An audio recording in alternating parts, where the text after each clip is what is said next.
In one moment he lost everything. His job, his dignity, his reputation. All because of a kiss no one could explain. The video spread like wildfire across the internet. A poor driver, soaking wet from the rain, pressing his lips against the bride's mouth right there at the altar. Her billionaire groom watched in absolute horror.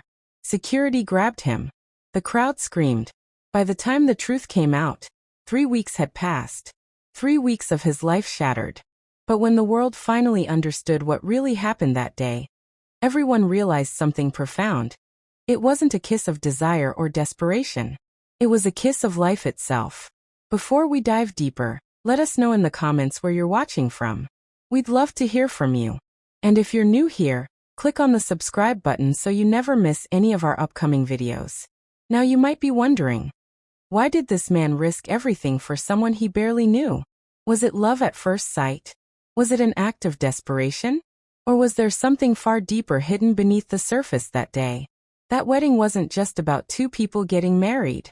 It became a battlefield between truth and lies, between what people saw and what really happened.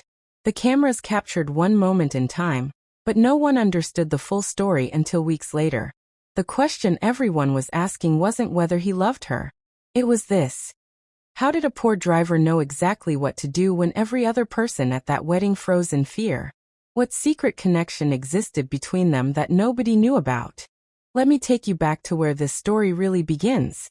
In a bustling city where the poor worked in the shadows and the rich lived in towers of glass and steel, there was a man named Marcus. He was a driver for a luxury car service, earning just enough to survive and send half of his paycheck back to his mother who suffered from a chronic illness in their small hometown. Marcus wasn't bitter about his life, though he had every reason to be. He kept his head down, did his job with dignity, and treated every passenger with respect, even though most looked through him like he was invisible. Then one morning, everything changed when a new client was added to his regular route. A woman named Sarah. She stepped into his car wearing designer clothes and expensive jewelry, but something about her felt different from the other wealthy passengers. She was kind. She actually looked Marcus in the eye when she spoke to him. She asked about his life, his family, his dreams. Most importantly, she smiled. Genuinely smiled. At a person society had taught her to ignore. Day after day, Marcus drove Sarah to her office, to charity events, to restaurants where she met with her billionaire fiancé Michael. He noticed things about her that nobody else seemed to see. The way her breathing sometimes became shallow during their drives. The way she'd reach into her purse and pull out a small medication bottle when she thought he wasn't looking. The way her hand trembled slightly when she opened the car door. Marcus never asked questions. He simply paid attention. One afternoon, Sarah mentioned casually that she had a heart condition her whole life. Nothing serious, she said with a forced smile. Just something she managed with medication and careful living. But Michael, her fiancé, didn't know the severity. She'd hidden it from him because she was afraid he wouldn't marry someone with a weakness, someone who might become a burden. Marcus heard the fear in her voice and understood immediately what it meant to carry secrets that could destroy your life. The wedding day arrived like a dream wrapped in expensive silk. Sarah looked absolutely stunning in her white gown, and the venue gleamed with thousands of lights and flowers. Everything had been planned for months. The who's who of the city was there. News cameras lined the entrance. Michael stood at the altar looking proud, surrounded by his family's legacy and power. Marcus was stationed outside with the limousine, wearing his best uniform, his heart doing strange things as he watched Sarah walk up the aisle through his view of the doors. He was happy for her, truly, even though that happiness tasted like something he couldn't quite name. The ceremony began beautifully.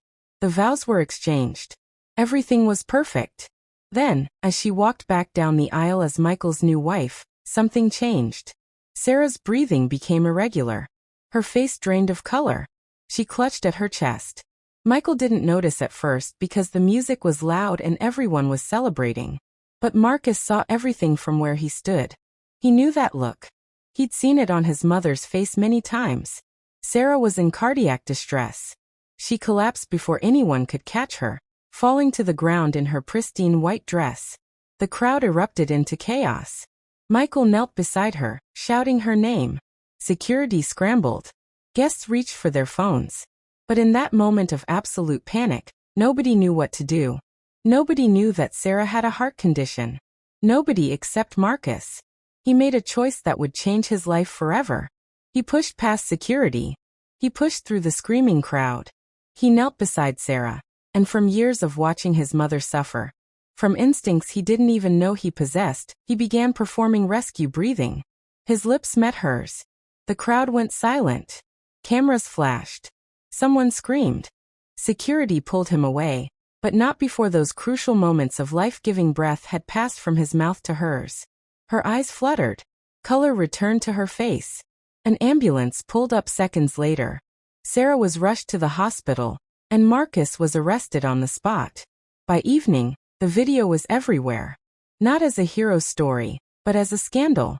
Opportunistic driver kisses bride at wedding, the headlines read. Poor man throws himself on billionaire bride during ceremony. Social media erupted with speculation and judgment. People who weren't there created narratives that fit their biases. He was a pervert trying to take advantage. He was a desperate man seeking attention. He was a gold digger with no respect for boundaries. The facts didn't matter anymore. The story had taken on a life of its own. Marcus was fired from his job that same evening. The luxury car service couldn't afford the scandal. His manager, who'd always been fair to him, called with regret in his voice. I'm sorry, but we have no choice. Police questioned him for 8 hours. Without any evidence of wrongdoing, without any charge that could stick, they eventually released him, but not before his face had been photographed and broadcast on every news station in the city. Angry online threats poured in. Someone threw a rock through his apartment window. He received death threats from people who believed he was a predator. His neighbors, who once greeted him kindly, now looked at him with suspicion and fear. The worst part was the silence from Sarah. She was recovering in the hospital, and she hadn't said a word in his defense. Marcus understood that she probably couldn't speak openly, that Michael probably wouldn't let her, that the family's lawyers were handling everything. But the not knowing was torture. Had she forgotten about him already? Did she believe the narrative too? His mother called from home crying. She'd seen the news coverage.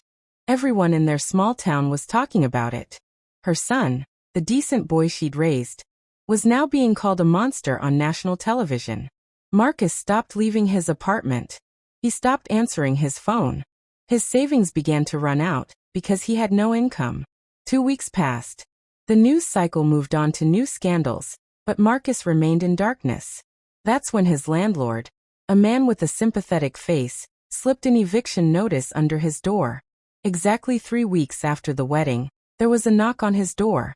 It was a lawyer, a woman in an expensive suit, holding a thick envelope. Behind her stood 2 security guards. Marcus thought he was being arrested. Instead, she handed him the envelope and said simply, "Mrs. Sarah would like to meet with you.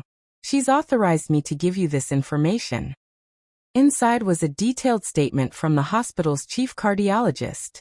It described how Sarah had experienced acute cardiac arrhythmia on her wedding day.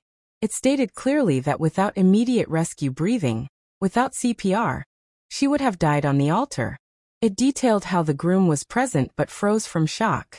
It explained that only one person moved with any medical knowledge or instinct: her driver. The statement concluded that Marcus had saved her life. The lawyer also handed him a photo. Sarah in a hospital bed, tears running down her face, one hand pressed against her heart. The note written in her shaking handwriting simply said, "Thank you for my life." That same evening, Sarah appeared on a live television interview. She was still weak, still recovering, but her voice was strong and clear. She told the truth. She explained her condition. She explained that Marcus had saved her life because he was the only one paying attention, the only one who cared enough to notice she was struggling before anyone else did. She revealed that Michael had tried to convince her not to go public, that his lawyers had advised her to stay silent to protect the family's reputation. But she couldn't. She wouldn't let an innocent man be destroyed for having a good heart. She described Marcus as the most courageous person she'd ever known. The public reaction flipped instantly. The internet loves a redemption story, loves a chance to feel they were wrong. Media outlets that had condemned him now celebrated him as a hero. His story went viral again, but this time for the right reasons. People raised money for him online. Job offers poured in. But Sarah understood that none of those things mattered as much as clearing his name and proving to the world that he was innocent of any wrongdoing. 3 months later, Sarah hired Marcus as her personal assistant. Not out of pity, but because she respected him. She trusted him. And Marcus, for the first time since that wedding day, could breathe again. But the real turning point came when Michael, Sarah's husband, made a shocking announcement. He filed for divorce. Not because of Marcus, but because he realized something terrifying in those 3 weeks of silence. He didn't actually know his wife. He'd never paid attention to her the way this stranger, a mere driver, had. He felt threatened by the connection between them, disgusted by his own failure to notice she was suffering. The marriage was built on lies and convenience, not love. So he walked away. Sarah chose to leave her life of luxury for something more authentic. She left the towers and the charity galas and the fake smiles. She opened a small community health clinic in her neighborhood, and she hired Marcus to run the logistics and operations. She paid him well and treated him like an equal, a partner in something that mattered. They worked together for years, and somewhere along the way, respect turned into something deeper. They fell in love, not the passionate love of romance novels, but the quiet, steady love that comes from truly knowing another person. When they finally got married, it was a small ceremony with just close friends and family. No cameras. No headlines. Just 2 people who understood each other completely. And standing in the front row was Marcus's mother, healthy and smiling, tears of pride in her eyes.